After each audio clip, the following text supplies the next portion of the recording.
Assalamu alaikum, everyone. Let's enjoy BBC FM radio.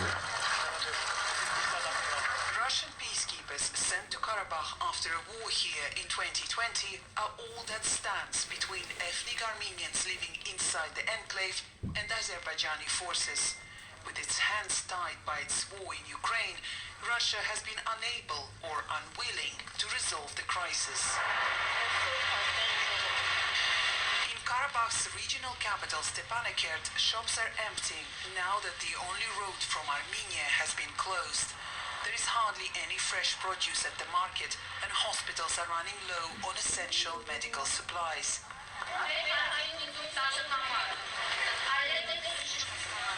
On Monday, a group of mothers and children stood outside the local offices of the Red Cross, asking for international support. Sasun Aghbabean is one of the mothers. Many mothers of formula-fed children are horrified by going from pharmacy to pharmacy every day and not finding formula. Our children are malnourished. We are horrified by the thought that our children may get sick because a number of essential medicines are completely missing.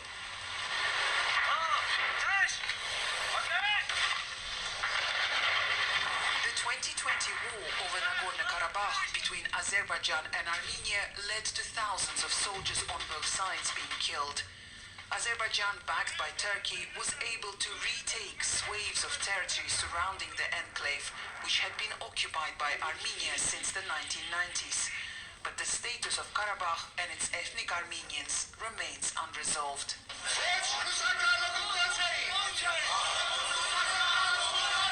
Hundreds demonstrated outside a Russian military base in the Armenian city of Gyumri on Sunday.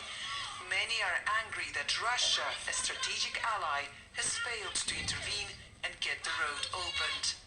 Armenia's government says a humanitarian crisis is unfolding. It claims Baku wants to force Karabakh Armenians to accept Azerbaijani sovereignty. In Karabakh, the blockade is not just about the environment.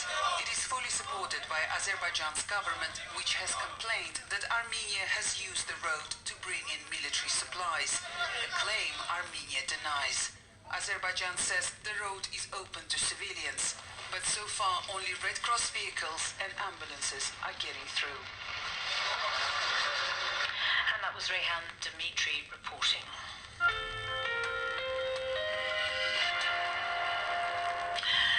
Iran now, and another prominent activist has been jailed connected with the protest movement which began in September over the death in custody of the 22-year-old Kurdish woman Mahsa Amini.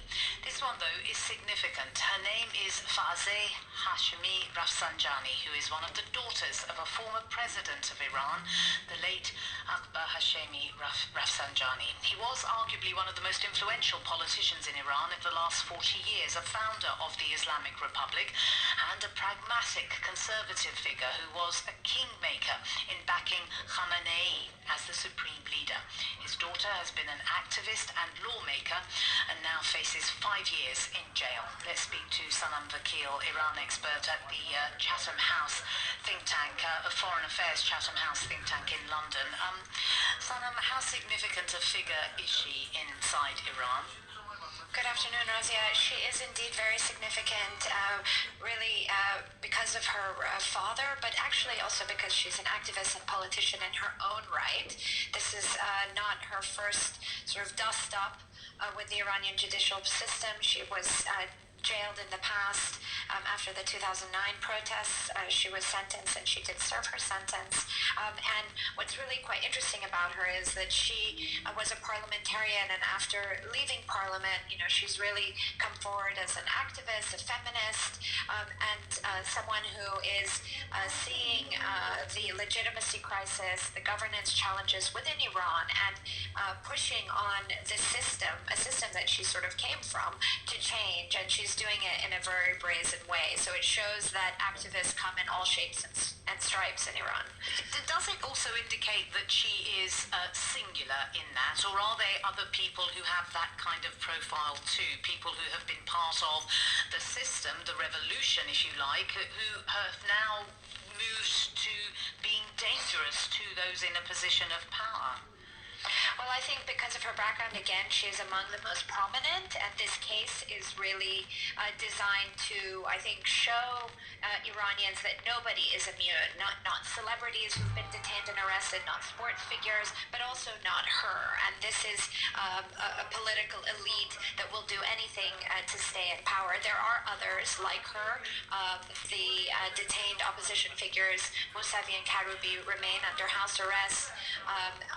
Others within the system who are important figures have been jailed or are under house arrest. So I think it just shows that the activist community and the politically relevant activist community in Iran is actually growing. And by jailing and singling her out alongside some of the other very important voices, it makes them potential future leaders. Well, that's a really interesting point, because so far to date we have been reporting that this movement does not have any leaders. To what extent would somebody like her be embraced by those out on the street? I can't say for sure, obviously, because the Iranian population is huge, and I only speak to a very small sample of people inside the country. But I imagine that there are those inside who see her as part of the system and not somebody who could lead reform in any meaningful way. Whereas, of course, you have others who see what she's doing in a brave way. So the question is, will these efforts, will sort of singling out, calling out the system, supporting the protests, actually lead to a development on the ground where there are leaders that are willing to take bolder statements and willing to take hits to protect the rights of protesters and to protect this movement. Sanam Vakil, Iran expert at the Chatham House think tank in London, thanks for joining us. We understand from her lawyer that sentencing of 5 years will be appealed, and we'll wait to see what comes of that. You're listening to the BBC World Service. This is NewsHour.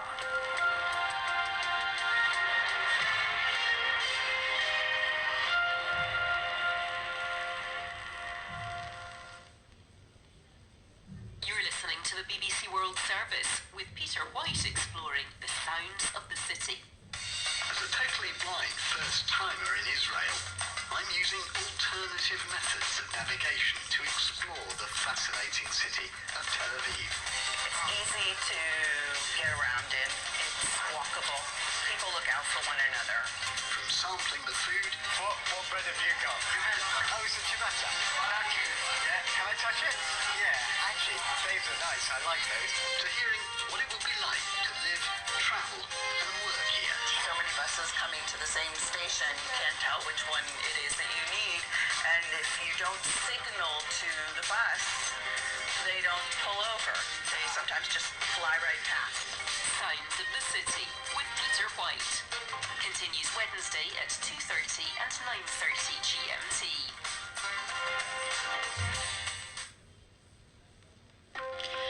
Still to come on NewsHour in the next 30 minutes. The first attempt to launch satellites into orbit from UK soil failed overnight, but a prominent space blogger says we shouldn't give up trying. Rallies have taken place across Brazil against the far-right demonstrators who stormed Congress on Sunday. And in the face of union opposition, the French president tries once more to reform the pension system. Let's get a summary of the latest news first. BBC News. China has stopped issuing short-term visas to individuals from South Korea and Japan in retaliation for COVID restrictions imposed on travellers coming directly from China. Beijing says it's discriminatory to single out Chinese travellers. President Zelensky has said Ukraine's army is facing an extremely difficult situation in the eastern town of Soledar. He praised the resilience of Ukrainian forces fighting Russia in the Donbass region. Figures released by the European Union show last year's summer was the hottest on record. European temperatures had the highest rate of increase of any continent. The World Bank has warned that the global economy is perilously close to falling into recession because of the continuing impact of the Ukraine war and the COVID pandemic. It's cut its growth forecast for the year ahead to just 1.7%. The UN Human Rights Chief has accused Iran of using the death penalty to stop people exercising their basic rights, such as taking part in protests. The comments come after two more protesters were hanged for allegedly killing a member of a pro-government militia. The European Union and NATO have signed an agreement to strengthen their strategic partnership. The head of the European Council said Russia's war against Ukraine had brought the two organizations closer than ever. Prosecutors in Turkey have finished their opening statements in a legal bid to ban the country's third largest party in parliament, the pro-Kurdish HDP. It comes months before general elections.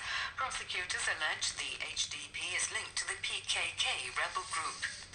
The annual inflation rate in Egypt has hit its highest level for 5 years as food prices continue to soar. Officials said the rate had risen to more than 21% in December. BBC News.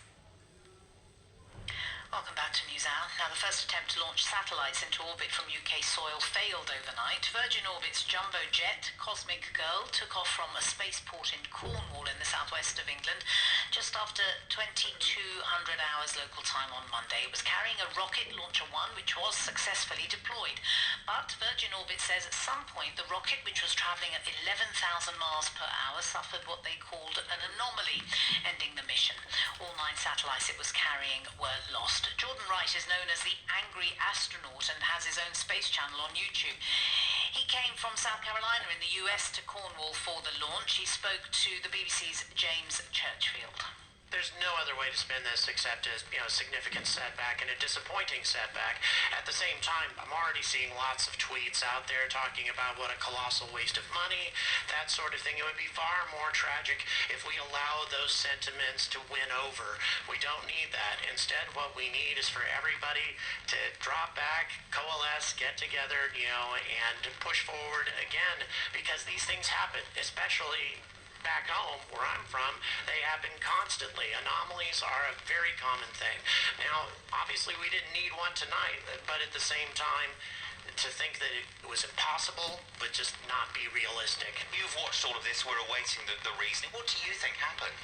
In my opinion, I didn't hear anything about the second stage relighting. Now, it could have been that there was just a failed relighting of the second stage, which wouldn't have allowed the rocket to perform its orbital insertion, but that is pure speculation. You've watched these launches, as you say, in the United States, where some have been successful, suddenly some haven't.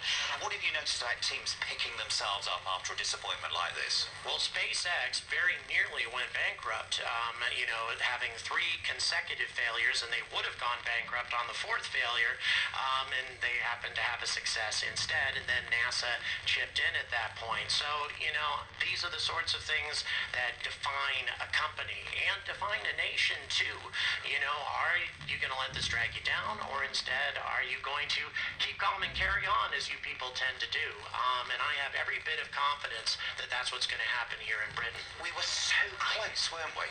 Yes, indeed. I was shocked when the news came down. This sort of anomaly has not happened with Virgin Orbit before, so this is an unusual event, but all indications suggest that Spaceport Cornwall did its job.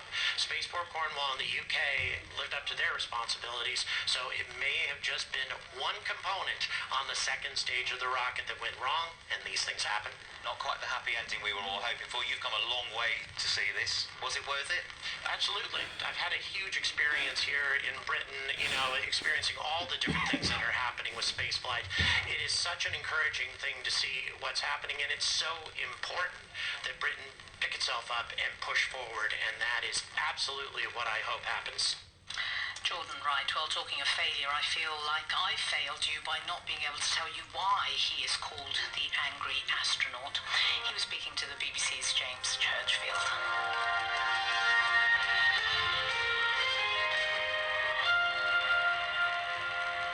Thank you so much for hearing You're this. listening to